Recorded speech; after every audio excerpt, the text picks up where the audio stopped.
পুরন্দর চৌধুরী চোখ থেকে কালো চশমাটা খুলে ফেলে বললেন, অসীমা, এবার আমি তোমাকে এমন একটা দৃশ্য দেখাবো যা তোমার আগে পৃথিবীতে কেউ কখনো দেখেনি।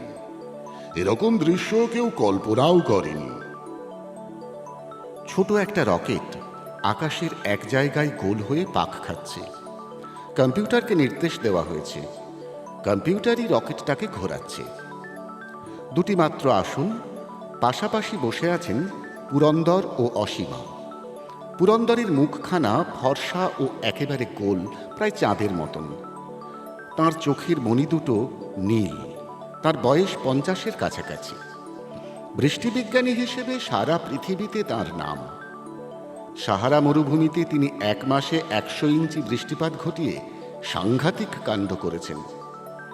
এজন্য তার প্রশংসা যত হয়েছে, নিন্দেও হয়েছে প্রায় ততটাই। মেঘ থেকে ইচ্ছে মতন বৃষ্টিপাত ঘটানো এখন আর কিছু ব্যাপার নয়। কিন্তু তিনি অন্য দেশ থেকে মেঘ তাড়িয়ে এনে সাহারায় বৃষ্টি ঝরিয়েছেন। সেই দেশে এবার বৃষ্টি কম হবে। একে মেঘ চুরি বলা যায়। রাষ্ট্রসংঘে অনেকগুলি দেশ দাবি তুলেছে যে মেঘ চুরি আইন করে বদলানো দরকার। অসীমার বয়স 27। আমেরিকায় হার্ভার্ড বিশ্ববিদ্যালয়ে সে ইতিহাস নিয়ে গবেষণা করে। পুরন্দর চৌধুরী বোস্টন শহরে একটি আবহাওয়া বিষয়ে আলোচনায় যোগ দিতে এসেছিলেন। সেখানে অসীমার সঙ্গে তার হঠাৎ আলাপ হয়। অসীমা নিজেই পুরন্দর চৌধুরীর সঙ্গে আলাপ করতে এসেছিল। সেই আলোচনা সভায় কার্পভ নামে একজন বৈজ্ঞানিক পুরন্দরকে মেঘচোর বলে গালাগাল দেওয়ায় তিনি এমন উত্তেজিত হয়ে উঠেছিলেন যে চিৎকার করে কিছু বলতে গিয়ে অজ্ঞান হয়ে যান। যখন তিনি চোখ মেলেলেন, তখন তিনি দেখলেন তার মাথার কাছে বসে আছে এই সুন্দরী মেয়েটি। সে তার মাথায় হাত বুলিয়ে দিচ্ছে। এই দুনিয়ায় পুরন্দর চৌধুরীর আত্মীয় স্বজন কেউ নেই। তিনি বিয়েও করেননি। বিদেশে একটি অচেনা বাঙালি মেয়েকে তার সেবা করতে দেখে তিনি অবাক হয়ে জিজ্ঞেস করেছিলেন, তুমি কে? অসীমা বলেছিল, আপনি আমায় চিনতে পারবেন না, কিন্তু আমি আপনার ছোট ভাইয়ের মেয়ে। পুরন্দর প্রথমে বিশ্বাস করেননি। তার একটি ভাই ছিল ঠিকই, কিন্তু সে নিরুদ্দেশ হয়ে গেছে 25 বছর আগে। সে ভাইয়ের নাম ছিল দিগ্বিজয়। অসীমা বলেছিল, আমার বাবা নিরুদ্দেশ হয়ে যাননি। তিনি দেশ ছেড়ে ঘুরতে ঘুরতে শেষ পর্যন্ত আলাস্কায় এসে সেখানেই থেকে গিয়েছিলেন। বিয়ে করেছিলেন একটি এস্কিমো মেয়েকে। তিনি আমার মা। আমার বাবার বাঁ চোখের ভুরুর ওপর একটা কাটা দাগ ছিল। খুব ছোটবেলায় আপনি তাকে একবার স্কেল দিয়ে ওইখানে মেরেছিলেন, তাই না? আমার বাবা কিন্তু আপনাকে খুব ভালোবাসতেন। মৃত্যুর আগেও আপনার কথা বলেছিলেন। বিদেশে এসে এমনভাবে একজন রক্তের সম্পর্কের আত্মীয়কে খুঁজে পেয়ে পুরন্দর চৌধুরী দারুণ খুশি হয়ে উঠেছিলেন। তারপর তিনি আর অসীমাকে ছাড়তে চাননি।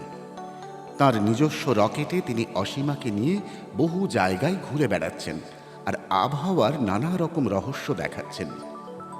ঘুরতে ঘুরতে এখন ওরা এসেছেন আলাস্কার আকাশে। অসীমা তার বাবা মায়ের সঙ্গে যেখানে থাকত সেই জায়গাটাও দেখা যাচ্ছে। সেখানে অবশ্য এস্কিমোদের ইগলুর বদলে এখন বড় বড় এয়ার কন্ডিশনড বাড়ি উঠেছে। পুরন্দর চৌধুরী বললেন, নিচের দিকে তাকিয়ে দেখো। ওটা কি দেখছো বলতে পারো? অসীমা বলল, দেখতে পাচ্ছি একটা সোনালি রঙের পাহাড়। চূড়ার বরফের ওপর রোদ পড়েছে বলে সত্যি সোনার মতন চকচক করছে। ওই পাহাড়টার নাম জানো? অসীমা ইতিহাসের ছাত্রী হলেও ভূগোলও বেশ ভালোই জানে। সে বলল, আমি আলাস্কার এত দূরে কখনো আসিনি বটে, বাট এই পাহাড়টার নাম মাউন্ট চেম্বারলিন। তার পাশেই যে কুয়াশায় ঢাকা হ্রদ, তার নাম লেক্সরাইভার। পুরন্দর খুশি হয়ে বললেন, বাহ বাহ, এবার আমি তোমাকে যা দেখাবো তা কিন্তু তুমি কাউকে বলতে পারবে না। সারা পৃথিবীতে দারুণ হইচই হবে এই নিয়ে, কিন্তু মুখ খুলতে পারবে না। বেটা কার্পভ কিরকম জব্দ হয় এবার দেখো। অসীমা মৃদুভাবে বলল, বৈজ্ঞানিকদের উচিত নয় একজন আর একজনকে জব্দ করা। বোকাদের বুঝিয়ে দেওয়া দরকার তাদের জ্ঞান কতটুকু। আমাকে মেঘচোর বলে, এত সাহস! আমি অন্যায়টা কি করেছি? সাইবেরিয়া থেকে মেঘ এনেছি সাহারায়। সাইবেরিয়ায় অত বরফ, সেখানে বৃষ্টি না হলে ক্ষতি কি আছে? অসীমা বলল, কিন্তু একবার এরকম শুরু করলে তারপর যদি যে কোনো দেশ অন্য দেশের মেঘ চুরি করতে শুরু করে, মনে করুন ইন্ডিয়ার সঙ্গে পাকিস্তানের ঝগড়া হলো, তখন আপনি পাকিস্তান থেকে সব মেঘ উড়িয়ে নিয়ে চলে এলেন, তখন সে দেশের মানুষের কি অবস্থা হবে? আমি পৃথিবীর মানুষকে আর একটা জিনিস শিখিয়ে দিয়ে যাব, যাতে ওরকম মেঘ চুরি হলেও কোনো ক্ষতি হবে না। যাকে সে কথা পরে। তুমি তো ইতিহাসের ছাত্রী। পৃথিবীতে শেষ তুষার যুগ কবে এসেছিল জানো? এটা ঠিক ইতিহাসের বিষয় নয়, প্রাগৈতিহাসিক ব্যাপার। তবু আমি এটা জানি, শেষ হিমযুগ হয়েছিল 13,000 বছর আগে। ঠিক বলেছ। লেক্স রেভার তৈরি হয়েছিল সেই সময়ে। মাউন্ট চেম্বারলিনের বরফ গলা জল এই লেকে এসে জমে, আবার এই জল বাষ্প হয়ে উড়ে গিয়ে মাউন্ট চেম্বারলিনের চূড়ায় গিয়ে আবার বরফ হয়ে যায়। এই সাইকেল চলছে। যেমন সমুদ্রের জল মেঘ হয়ে উড়ে যায়, আবার মেঘ থেকে বৃষ্টি হয়ে সমুদ্রে ভরাট হয়। ওটা তো স্কুলের ছেলে মেয়েদের মতন হলো। আসল বৃষ্টির হিসেবটা তোমাকে সংক্ষেপে বুঝিয়ে দিচ্ছি। সারা বছরে পৃথিবী থেকে কত জল বাষ্প হয়ে মেঘে উড়ে যায় জানো? 95,000 কিউবিক মাইল। তার মধ্যে 80,000 কিউবিক মাইলই যায় সমুদ্র থেকে। আবার ঠিক 80,000 কিউবিক মাইলই বৃষ্টি হয়ে সমুদ্রে ফিরে আসে। আর মাত্র 15,000 কিউবিক মাইল বৃষ্টি নিয়ে পৃথিবীর এত মানুষ, জীবজন্তু, গাছপালা সব বেঁচে আছে। এটাই নিখুঁত হিসেব। কিন্তু এবার মানুষের সংখ্যা দিন দিন বেড়ে যাচ্ছে, সুতরাং মানুষের জন্য বেশি বৃষ্টি দরকার। আপনি এখানে আমাকে কি দেখাবেন বলেছিলেন? হ্যাঁ, এই যে নিচে দেখছো লেক্স রেভার, এখানে একটা মজার ব্যাপার ঘটছে। এখানে যতখানি জল বাষ্প হয়ে উড়ে যাচ্ছে, ঠিক ততখানি বৃষ্টি হয়ে ফিরে আসছে না, কিছুটা কম ফিরে আসছে। অর্থাৎ হ্রদটা একটু একটু করে শুকোচ্ছে। আমি হিসেব করে দেখেছি, এই হ্রদটা পুরোপুরি শুকোতে আরো 10,000 বছর লাগবে। আপনি কি করে জানলেন ঠিক 10,000 বছর লাগবে? অঙ্কের হিসেবে তুমি পৃথিবীর যে কোনো পাহাড়, নদী, পুকুর, খাল বিলের কাছে আমাকে নিয়ে যাও, আমি অঙ্ক কষে বলে দেব সেখান থেকে কত জল বাষ্প হচ্ছে আর কত জল বৃষ্টি হয়ে ফিরে আসছে। এই অঙ্ক আমার থেকে ভালো আর কেউ জানে না। কার্পভও কিছুটা জানে, তবে আমার চেয়ে কম। আমি তো ইতিহাস পড়ি, অঙ্ক আমার মাথায় বিশেষ ঢোকে না। ইতিহাসেও তো অঙ্ক লাগে, অবশ্য সাধারণ যোগ বিয়োগ। আচ্ছা ইতিহাসের ছাত্রী, তুমি আটলান্টিস নামে লুপ্ত সভ্যতার কথা জানো? সেটা কোথায় ছিল বলো তো? এটাও কিন্তু ঠিক ইতিহাসের বিষয় নয়। আটলান্টিস ব্যাপারটা গ্রিক লেখকদের জল্পনা কল্পনা। অনেক জায়গায় খোঁজাখুঁজি হয়েছে, এখনো কোথাও তার সন্ধান পাওয়া যায়নি ঠিকঠাক। আমি যদি বলি এই লেক্স রেভারের তলাতেই চাপা পড়ে আছে? সেটা 10,000 বছর পরে জানা যাবে। পুরন্দর চৌধুরী হা হা করে হেসে উঠলেন। ছোট্ট একটা মশলার কৌটো খুলে একটা লবঙ্গ খেয়ে বললেন, তুমি একটা নেবে নাকি? অসীমাও একটা লবঙ্গ নিল। পুরন্দর চৌধুরী বললেন, তুমি আর আমি কেউই তো 10,000 বছর বাঁচবো না। ততদিন পৃথিবীতে মানুষই থাকবে কিনা সন্দেহ। 10,000 বছর তো দূরের কথা, আমি 10 বছরও অপেক্ষা করতে রাজি নই। অসীমা চোখ বড় বড় করে বলল, তাহলে আপনি কি এই লেকটা খুঁজে দেখতে চান? এর তো প্রায় সবটাই বরফে ঢাকা। পুরন্দর মাথা নেড়ে বললেন, খোঁড়াখুঁড়ি তো তোমাদের কাজ, আমি জল নিয়ে কারবার করি। জল কি খুঁড়তে হয়? এই যে এত বড় একটা লেক পড়ে আছে এখানে, এটা অপ্রয়োজনীয়, তাই না? কোনো মানুষ এখানে আসে না। 10,000 বছর ধরে লেকটা নিজে নিজে শুকোতই। অতদিন অপেক্ষা না করে এখনই এটাকে শুকিয়ে ফেললে কেমন হয়? এত বড় লেকটা শুকোবেন কে করে? সেই জল ফেলবেন কোথায়? মেঘ করে ছড়িয়ে দেব। সেই মেঘ কার্পভের দেশে পাঠিয়ে দেব। ও খুব মেঘ মেঘ বলে চেঁচামেচি করছিল যে। এই বিশাল হ্রদের জল যদি মেঘ হয়ে যায়, সে মেঘ থেকে অন্য জায়গায় বৃষ্টি হবে। একসঙ্গে হঠাৎ বৃষ্টি বেড়ে গেলে পৃথিবীর দারুণ কোনো ক্ষতি হয়ে যাবে না? কি আর হবে? সাইবেরিয়ায় বড় জোর 1 ইঞ্চি বেশি বরফ জমবে। অসীমা হেসে ফেলে বলল, আপনি আমার সঙ্গে ঠাট্টা করছেন? এত বড় লেক কি শুকিয়ে ফেলা যায়? পুরন্দর বললেন, বড় বড় বৈজ্ঞানিক আবিষ্কার যখন প্রথম হয় তখন সবাই অবিশ্বাস করে। তোমাকে আরেকটি ছোট্ট ঘটনা বলি। ঘটনাটা ছোট, কিন্তু তার ফলটা হয়েছিল বিরাট। 10 লক্ষ বছরেরও কিছু বেশি আগে এই পৃথিবীর উত্তাপ মাঝে মাঝে কমে বাড়ে। মাঝে মাঝে মানে এই ধরো 10-15 হাজার বছর পরে পরে। আমি যেবারের কথা বলছি, সেবার পৃথিবীর উত্তাপ কমেছিল মাত্র 3 থেকে 4 ডিগ্রি ফারেনহাইট। সেন্টিগ্রেডের হিসেবে খুব বেশি হলে 2.2, অতি সামান্য। তাতেই গোটা উত্তর আমেরিকাটা বরফে ঢেকে গিয়েছিল। কোথাও কোথাও বরফ জমে গিয়েছিল 1000 ফিট উঁচু। তোমার বিশ্বাস হচ্ছে না? এটা কিন্তু প্রমাণিত সত্য। অসীমা বললেন, আপনার কথা অবিশ্বাস করব কেন?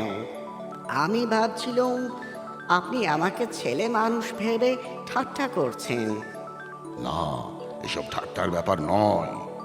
এবার বুঝলে তো, পৃথিবীর উত্তাপ একটুখানি কমে গেলেই কি কাণ্ড হয়। সেই রকম পৃথিবীর উত্তাপ যদি খানিকটা বাড়িয়ে দেওয়া যায়, তাহলেই সব বরফ গলতে শুরু করবে। আগে এই তাপ কমা বাড়াটা সূর্যের ওপর নির্ভর করত, এখন মানুষই তা পারে। যেসব পাগলগুলি অ্যাটম বোমা, হাইড্রোজেন বোমা জমিয়ে রেখেছে, সেগুলো যদি একসঙ্গে ফাটাতে শুরু করে, তাহলে পৃথিবীর সব কিছু পুড়ে ছাই হয়ে যাবে। সে কথা জানি। এত বড় লেকটাকে বাষ্প করে দেবার জন্য আপনিও একটি অ্যাটম বোমা ফাটাবেন নাকি? আমি ওইসব বোমা টোমায় বিশ্বাস করি না। আমি পুরন্দর চৌধুরী। আমার আবিষ্কার সবসময় মৌলিক। আলাস্কার এই চেম্বারলিন পাহাড়ের কাছে জনমনুষ্য নেই। এখানেই হবে আমার আবিষ্কারের পরীক্ষা। শুধু তুমিই থাকবে তার সাক্ষী। তুমি আমার ভাইয়ের মেয়ে, তাই তোমাকে এই মহান দৃশ্য দেখার সুযোগও দিচ্ছি। 10,000 বছর পরে যে হ্রদটা শুকিয়ে যাওয়ার কথা ছিল, সেটাকে আমি নিশ্চিহ্ন করে দেব 5 মিনিটে। সত্যিই কি তা সম্ভব? এখনই দেখতে পাবে। এত বড় লেকটার জল বাষ্প হয়ে গেলে যে বিরাট মেঘ হবে, তার ধাক্কায় আমাদের রকেট টিকতে পারবে? আমরা মেঘ লোকের অনেক উঁচুতে উঠে যাব। মেঘ আর কতটা উঠতে পারে? তারপর এত বড় মেঘকে আপনি সাইবেরিয়ায় পাঠাবেন? সবটা নাও পাঠাতে পারি, কিছু কিছু বিক্রিও করতে পারি। যেসব দেশে বৃষ্টি কম, তাদের কয়েক টুকরো দেওয়া যেতে পারে। ততদিন আপনি এই মেঘ জমিয়ে রাখবেন কোথায়? উড়িয়ে নিয়ে বেড়াবো। এক দেশ থেকে আরেক দেশে উড়ে যাবে। যে কোনো দেশের ওপর দিয়েই মেঘ উড়ে যাওয়া তো বেআইনি নয়। কিন্তু এই মেঘের সঙ্গে অন্য দেশের মেঘ উড়ে যেতে পারে না। তা পারে অবশ্য। জানো অসীমা, এত বড় একটা জল ভরা মেঘ যদি আমাদের অধিকারে থাকে, তাহলে সেই মেঘখানাকে উড়িয়ে আমরা পৃথিবীর সব মেঘ একসঙ্গে জুড়ে নিতে পারি। তখন কোথায় কখন বৃষ্টি হবে তা আমি ঠিক করছি। আমি হব আকাশের দেবতা ইন্দ্র। আমার নাম পুরন্দর। তার মানে জানো তো, যে কজন বৈজ্ঞানিক আমার সঙ্গে শত্রুতা করেছে, আমার নামে নিন্দে রটিয়েছে, তাদের দেশে আমি ইচ্ছে করলে এক ফোঁটাও বৃষ্টি না দিতে পারি। বিশেষ করে ওই কার্পভকে আমি একবার শিক্ষা দিতে চাই। অসীমা হঠাৎ মুখ নিচু করে মুচকি মুচকি হাসতে লাগলো। পুরন্দর একটু রেগে গিয়ে বললেন, এখনো বুঝি তোমার সন্দেহ হচ্ছে? অসীমা বললেন, না, তা নয়। আপনি ৯৫,০০০ কিউবিক মাইল লম্বা একটা বিশাল মেঘ নিয়ে আকাশে ফেরিওয়ালার মতো ঘুরছেন, আর সব কটা দেশের প্রেসিডেন্ট বা প্রধানমন্ত্রীকে জিজ্ঞেস করছেন বৃষ্টি নেবে, বৃষ্টি নেবে। এটা ভাবতে কিরকম মজা লাগছে। পুরন্দর বললেন, তুমি ঠিকই বলেছ, এটা মজারই ব্যাপার। আমি সত্যি সত্যি অবশ্য সেরকম কিছু করব না। আমি তো মেঘের ব্যবসাদার নই, মানুষের ক্ষতি করতেও চাই না। শুধু ওই কার্পভ আমাকে মেঘচোর বলেছে। ওর দেশে আমি এই প্রকাণ্ড মেঘটা পাঠিয়ে দিয়ে বলবো, এই নাও তার শোধ। সাইবেরিয়ায় কয়েক ইঞ্চি বরফ বেড়ে যাবে। অসীমা বললেন, কিন্তু সাইবেরিয়ায় যাবার আগেই যদি এই মেঘ কোথাও ভেঙে পড়ে, কোনো দেশকে ভাসিয়ে দেয়? সেরকম ঝুঁকি একটু নিতেই হয়। অবশ্য আমার যতদূর ধারণা, আমি মেঘটাকে ঠিক চালিয়ে নিয়ে যেতে পারবো।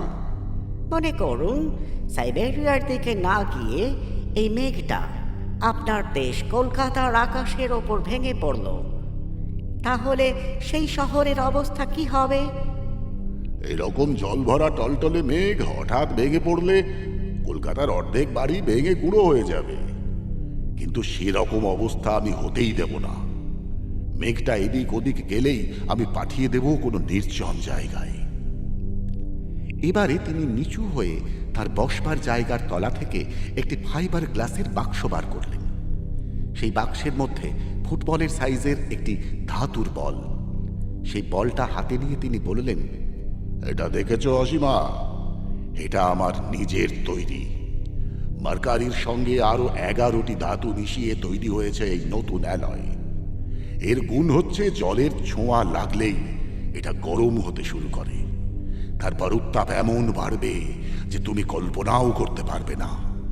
দেখো, হাত দিয়ে দেখো, বাতাসে যে জলকণা আছে তাতেই এটা গরম হতে শুরু করেছে। সেই জন্যই একটা এয়ারটাইট অবস্থায় এটাকে রাখতে হয়। অসীমা হাত দিয়ে দেখল সত্যিই বলটা বেশ গরম। পুরন্দর বললেন, আমার হিসেব অনুযায়ী জলের মধ্যে মেশবার পর 5 মিনিটেই এর উত্তাপ এত বাড়বে যে গোটা লেকটারই বরফ গলে গিয়ে বাষ্প হয়ে যাবে। তারপর আমরা দেখব ওর তলায় আটলান্টিস আছে কি না। তোরকম আবিষ্কারই হবে, কি বলো? অসীমা জিজ্ঞেস করল, আমরা মেঘলোকের ওপরে উঠে গেলে মেঘের তলায় কি আছে তা দেখব কি করে? দেখতে পেলে তো হলো। আপনার এই গোল ধাতুটা কি একবার গরম হয়েই নষ্ট হয়ে যাবে? না না না, এর ধ্বংস নেই। এটা যতবার ইচ্ছে ব্যবহার করা যায়। সব জল শুকিয়ে গেলেই এটা আস্তে আস্তে আবার ঠান্ডা হতে শুরু করবে। এইবার তাহলে শুরু হোক। অসীমা তার কোটের পকেট থেকে একটা ছোট্ট রিভলভার বার করে বলল, পুরন্দর চৌধুরী, ওই বলটাকে আপনি আবার ওই এয়ারটাইট বাক্সে ঢোকান। এবার আমাদের ফিরে যেতে হবে। দারুণ অবাক হয়ে চোখ কপালে তুলে পুরন্দর বললেন, একই অসীমা, তুমি ওটা তুলে আমাকে ভয় দেখাচ্ছ কেন? অসীমা বলল, আপনার দিকে অস্ত্র তুলতে হয়েছে বলে আমি দুঃখিত, কিন্তু না হলে আপনি আমার কথা শুনতেন না। প্রকৃতিকে ধ্বংস করা একটা অপরাধ। আলাস্কার একটি লেক শুকিয়ে সাইবেরিয়ার এত বড় একটা মেঘ পাঠালে প্রকৃতিতে মহা বিপর্যয় শুরু হয়ে যাবে। ডক্টর কার্পভের ওপর রাগ করে আপনি পৃথিবীর ক্ষতি করতে চাইছেন। পুরন্দর এক ধমক দিয়ে বললেন, বোকা মেয়ে, ওটা সরিয়ে রাখো। 5 মিনিটে এত বড় একটা মেঘ সৃষ্টি করার রেকর্ড করব আমি। তার সঙ্গে তোমার নামটাও থাকবে আমার ভাইজি হিসেবে। আমি আপনার ভাইঝি নই, আমি কার্পভের মেয়ে। কি বলছো? হ্যাঁ, আমার মা বাঙালি মেয়ে। তুমি আমাকে মিথ্যে কথা বলেছিলে, তুমি একটা স্পাই। ঠিক মিথ্যে বলিনি।